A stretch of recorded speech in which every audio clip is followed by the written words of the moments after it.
Narito pa rin ang News TV Quick Response Team sa South Luzon Expressway kung saan patuloy natin minomonitor ang sitwasyon ng traffic hanggang sa mga sandaling ito pa South Luzon.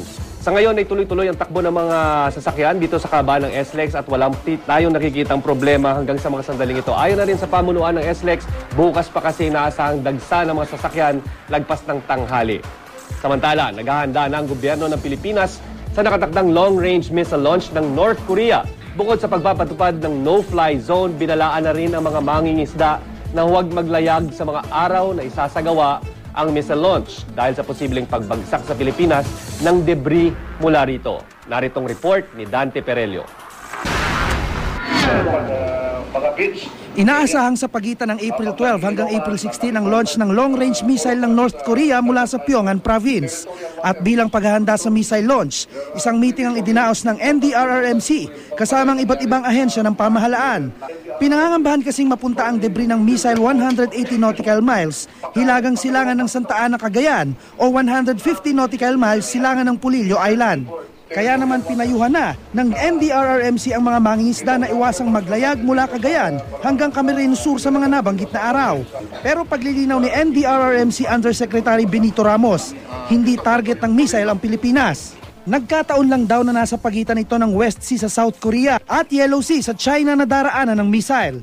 Pinaalalahanan na ang mga tao na tanging ang Philippine Nuclear Research Institute lang ang pwedeng humawak sa debris ng missile.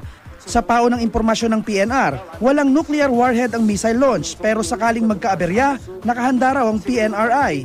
Ang Amerika at Japan nagdeklara ng isushoot down ng missile kapag nilaunch ito ng North Korea. Dati nang sinabi ng North Korea na isa itong lehitimong space program bilang paggunita sa ika-100 anibersaryo ng kaarawan ng kanilang founder na si Kim Il-sung. Dante Perelio, GMA News. Kaugnay pa rin ng sinasabing missile launch na yan, makakapanayam natin ngayon si NDRRMC Executive Director Undersecretary Benito Ramos. Magandang hapon, sir. Magandang gabi at magandang gabi sa ating mga kababayan. Sir, natukoy na ho bang eksaktong lokasyon na posibleng pagbagsakan ng sinasabing debris mula dito sa posibleng missile launch sa mga darating na araw?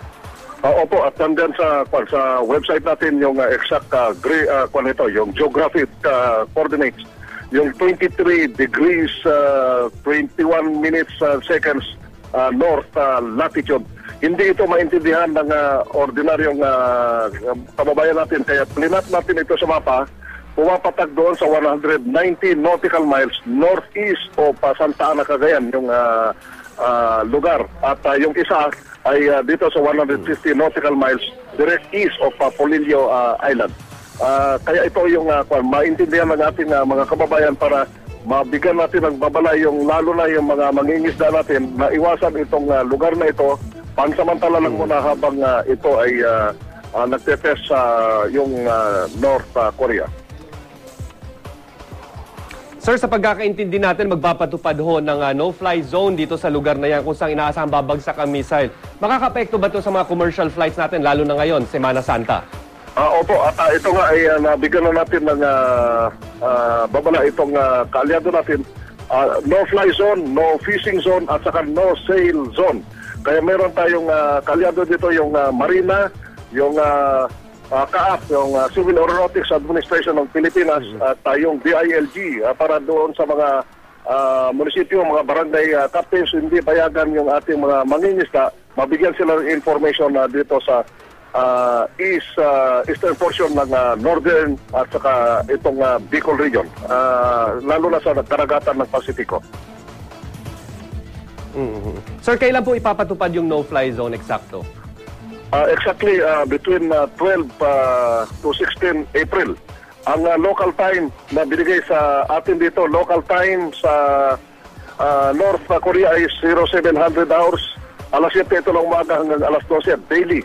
So i-convert natin dito local time sa Pilipinas, advance sila ng isang oras. So ibig sabihin kung alas 7 doon sa North Korea, alas 6 ng umaga sa atin. Ang ibig sabihin nito ay 1 hour delay tayo dahil advance sila ng isang oras. Okay, maraming salamat NDRRMC Executive Director Benito Ramos.